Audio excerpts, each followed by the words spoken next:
और चलिए आपको ले चलते हैं भोपाल, जहां पे पंचायत सचिवों का महासम्मेलन आज आयोजित हुआ है और डॉक्टर मोहन यादव संबोधित करें। सुनिए।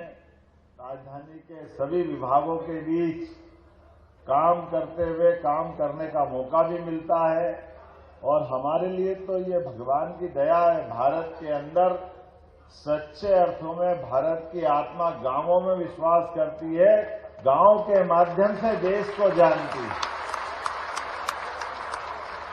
भारत की आत्मा गांवों में बसती है। माननीय महात्मा गांधी जी कहा करते थे और ये बात सही है कि भारत की प्रगति कराना है, भारत को आगे बढ़ना है तो उसके गांव की समृद्धि को मजबूत करना है। गांव, किसान, गरीब, इस पे पर्याप्त ध्यान दो, देश अपने आप आगे बढ़ जाएगा। हमको और इसमें कुछ अलग से करने की जरूरत है।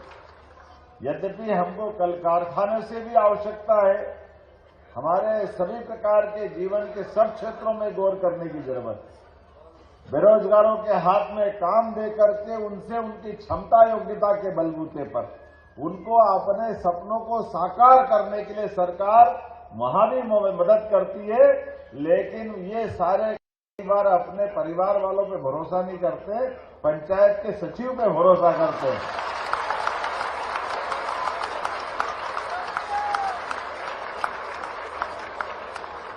पंचायत सचिव को अपने मन की बात बता करके दुख दर्दों में भागीदार बनाते, उस पर अपेक्षा करते, उससे आशा करते, भविष्य की योजनाओं के लिए भी। और आप भी कम नहीं हो, जिसको आप प्रेम से देख लो तो जीवन धन्य कर देते हो।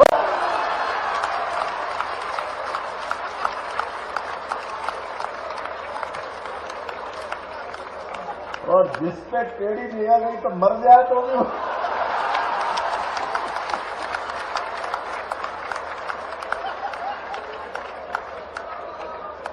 लेकिन भगवान करे आपकी टेढ़ी ना निगाह किसी पे पड़े ही नहीं, क्योंकि गांव के आदमी भोले भंडारी होते हैं और भोले सबसे प्रसन्न, पानी से प्रसन्न भारत माता की जय। हमारे लिए परमात्मा ने ये मौका दिया, एक पंचायत इकाई के माध्यम से सच में आने वाले समय में भी और हमारी सरकार इस पे काम कर रही है।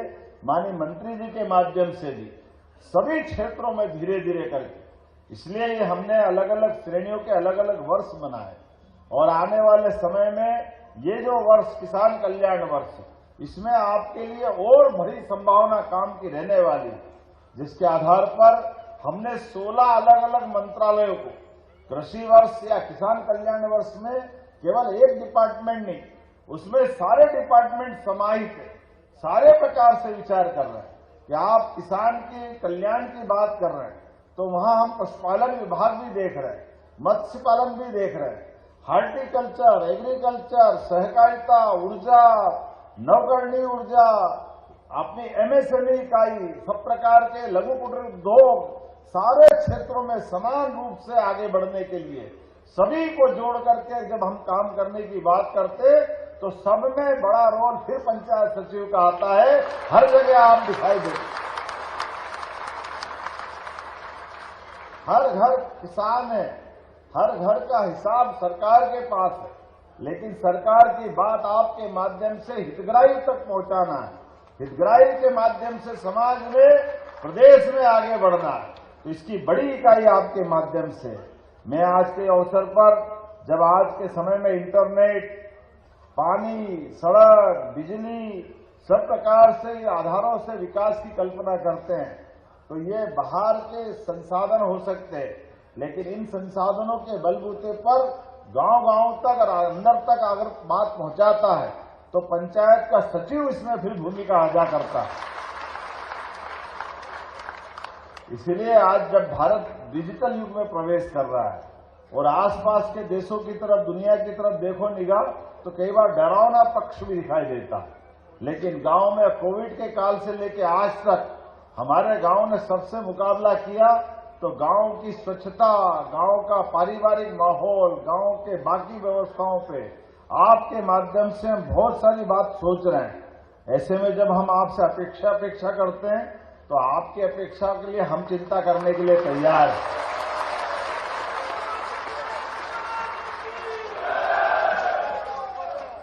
इसीलिए पंचायत सचिव के लिए हमारे व्यवस्थाओं में माननीय मंत्री जी और हमारी सरकार आपके सभी प्रकार के काम, जिसमें जिला कैडर का गठन, सेवा शर्तों का सुधार, प्रशिक्षण, डिजिटल प्लेटफॉर्म, तकनीकी संसाधन, सभी क्षेत्रों में आगे बढ़ रहे हैं। और इसीलिए आयु सीमा 62 साल आपके लिए भी कर दी है, हमारे पंचायत सचिवों के लिए। और 13 सितंबर 2023 से 7वें वेतनमान के आदेश भी जारी कर दिए। ये हमारे मन में आपके प्रति का जो भाव है। और पंचायत सचिवों को जो 250 रुपए का भत्ता, वही है ना, दिया जा रहा है। ये यात्रा भत्ता है, विशेष भत्ता।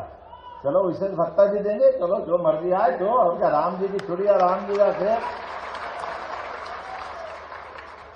और ये जो 1.5 लाख लेने की बात करते हैं, वो 1.5 लाख भी नहीं लेंगे, छोड़ देंगे, ये पक्का है।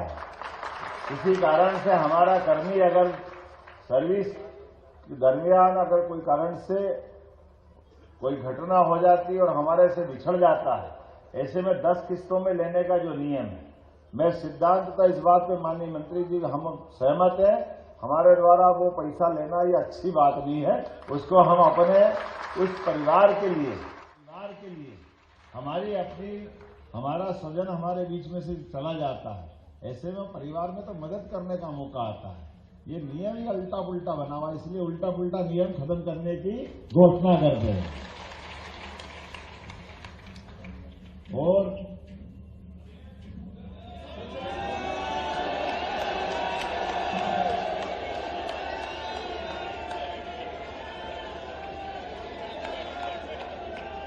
ऐसे में जब आपसे बात कर रहा हूं तो हमारे बीच सरकार भी बहुत सारे अच्छे काम, जैसे वृंदावन गांव की योजना भी आपको दे रहे हैं। हमारे अपने राज्य के अंदर गोपाल कृष्ण आए और कहां से कहां दुनिया के अंदर, तो वृंदावन गांव के लिए आपके माध्यम से भी इसी प्रकार से विकास के सभी कामों के लिए, वैसे तो हमने पंचायत सरपंचों को 25 लाख तक के काम करने के अधिकार देकर आपको भी अधिकार संपन्न बनाया है।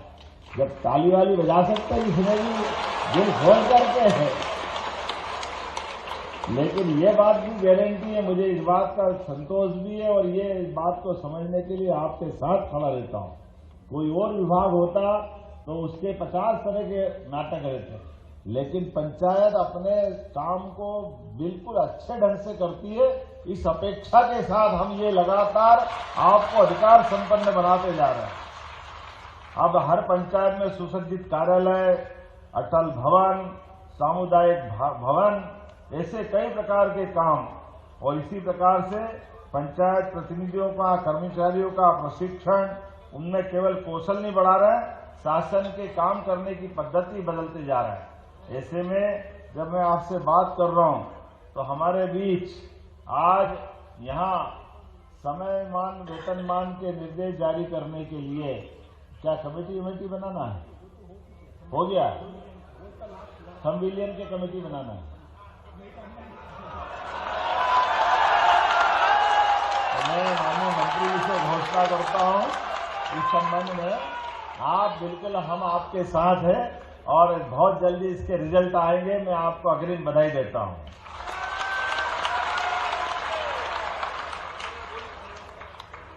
वैसे आपने ताली इसकी बजा दी तो अगली बार के लिए भी रखना पड़ेगा।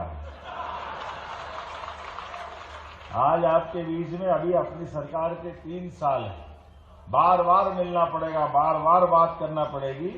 मैं आपके बीच बार बार आऊंगा जब आप बुलाओगे, जहां बुलाओगे। और किसी प्रकार की आवश्यकता होगी तो सच में कौन बनाता हिंदुस्तान, हाँ, इतना बढ़िया बैनर लेकर के मजदूर संघ के इस संगठन के माध्यम से जुड़े हैं। मैं मजदूर संघ के समस्त पदाधिकारी को बधाई देता हूं और उम्मीद करता हूं आपके साथ मिलकर के जब जब जैसी जैसी आवश्यकता होगी, मेरा पलड़ा हमेशा आपकी तरफ झुकता रहेगा। बहुत बहुत धन्यवाद। भारत माता की जय।